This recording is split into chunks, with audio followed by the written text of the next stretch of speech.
Hepinize merhabalar. Bugün yanımda Astralis'in en underrated oyuncularından bir tanesi Staehr var. Staehr, firstly, congrats about the win. How are you feeling today? It feels good. I think it's good to get redemption today. I think we had a tough one against Spain yesterday on both maps. We didn't show our true level. I think I personally did a lot of bad mistakes which cost a lot of rounds. So I'm just happy to have redemption today and win.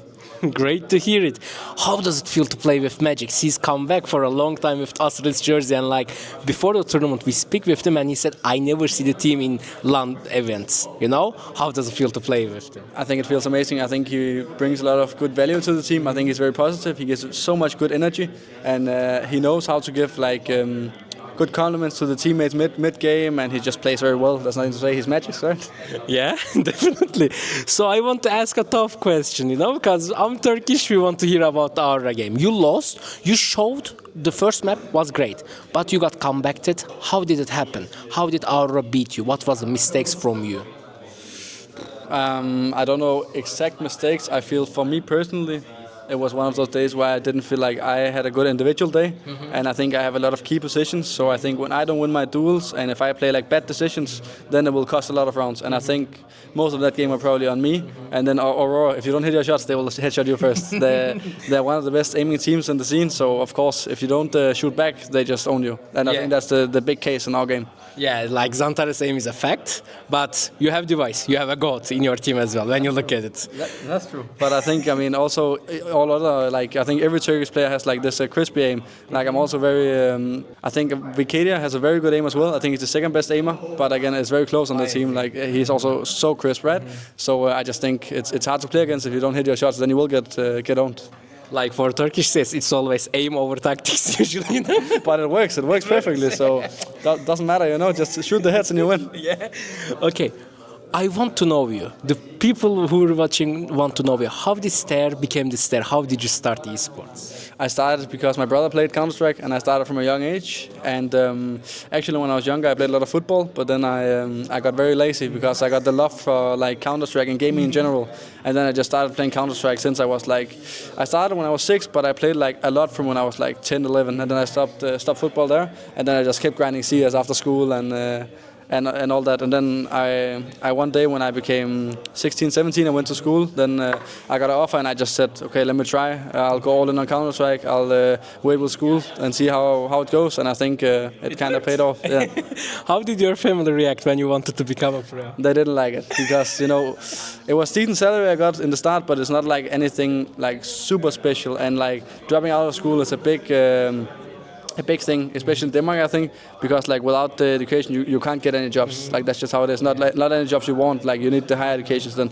So I think both my mom and dad were very skeptical about it. But I think when they saw what I achieved in Counter-Strike, they actually know they made the right choice to let me do it right. So I'm just happy they supported me throughout the thing. Even though they were skeptical, they still supported me, and I'm super happy about that. It's good, but I want to ask you deep questions. If Counter-Strike, esports, games never existed, do you think what would you do right now? Football or anything else? If I could choose, I would love football, but I don't think I was good enough. But I love playing it, and I always did. I think it's super funny.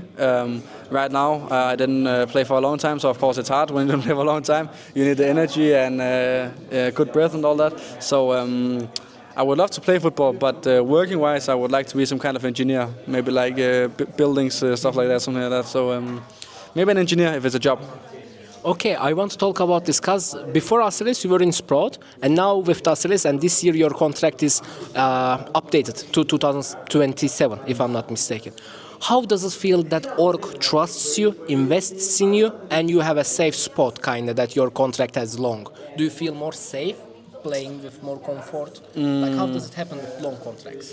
I think both yes and no. I think the long contracts is more beneficial for the organization because if they want to, they could bench me, and of course they still have to pay my salary. But if they want to, they could bench me, right?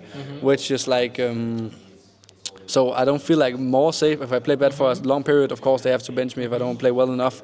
But I just wanted to also resign to show that I want Astralis and I love to play in Astralis, and both the team but also the people behind. And then I think it benefits both me and Astralis to say okay, we want each other and we sign till this date. Then I want to ask you this. You watched the old TSM with Device Cage and V roster. You watched the Prime Astralis when you were a kid. How does it feel to play in the same org right now? Cause is it a childhood dream come true, or like did you fanboy it when you came first? Kinda. I think when I got told in Sprout that they were interested in me, I was like, okay, this is big red because it's the best Danish team or best Danish organization ever, and like of course I wanted to play with them and join them and play in a Danish team again. So like back then it was very huge, and now it's more like, when you look back at the old Astralis, you can't live up to those expectations. Like they're too big for our team right now. Like even Vitality with this era they had now, I think they were close, but not even still on the prime Astralis level, right? Yes. So it's almost impossible to get back to that level, and you get compared to it a lot, which is a little hard. But it's cool to know that like the org has such a legacy. So I'm gonna ask you a fun one. You have a lot of, I would say, celebrities in your team. You know, Device Magics. When you go out, people, I'm pretty sure, asking pictures. But did they ever give you the phone to you and ask, bro, can you take a picture with me and Device? Did that happen? Okay, this didn't happen. No, luckily, that would be very, very awkward. But it didn't happen. I think the fans, most fans, of course, people love Device and Matches, but I think most fans actually love the orgs, which means they're a fan of Astralis instead of just the players. So they want a picture of all of us, most of the time at least, right? But I never got told to take a picture of them. I'm lucky they didn't. That would be very awkward. One of the players gave me that story, you know. So did I'm gonna keep it a secret. We cut the part off. Yeah. Okay, that's good. That's very good. That will be not good. Okay. So lastly, I want to ask you this. Is there any event that you couldn't forget in your life? Because I think it was your first major is in Rio. And first and only major. Is it Rio or is it a different event for you? If you think about great events, then I think like getting to the Rio major with the Sprout lineup was like a big upset for us. Like we had a decent team, like top 30 maybe, but we were not supposed to go legends at a Rio major. And almost beating FaZe, who was number one in the world back then, where we lost in 2 overtimes to qualify a 3-0, right? So back then it was probably the biggest and the greatest. That must be my biggest achievement and the funniest experience, I think. Okay, thank you for joining me. Thank you for the lovely answers and thank you for the positive energy. It's great to meet with you here. Staehr bizlerleydi. İzlediğiniz için teşekkürler. Bir sonraki videoda görüşmek üzere. Kendinize çok dikkat edin. Hoşçakalın. Bye bye. Thank you. Skins Monkey'de eşyalarınızı kolaylıkla takaslayabilir, yeni eşyalar elde edebilir, hatta ücretsiz bir şekilde çekilişlere katılabilirsiniz. LEGOCAN kodunu kullanarak ilk takasınızda $5 varan bir bonus. Bununla birlikte kalmadan gene LEGOCAN kodunu kullanarak ilk para yüklemeniz değil, her para yüklemenize özel olarak %30 yerine 35'e varan bir bonusa da sahip olabiliyorsunuz. Bunların dışında günlük, haftalık ve aylık olarak da çekilişlere buradan kolaylıkla ulaşabilirsiniz. Hem açıklamada hem de sabitlenmiş yorumlarda var. Sponsor oldukları için teşekkür ederim.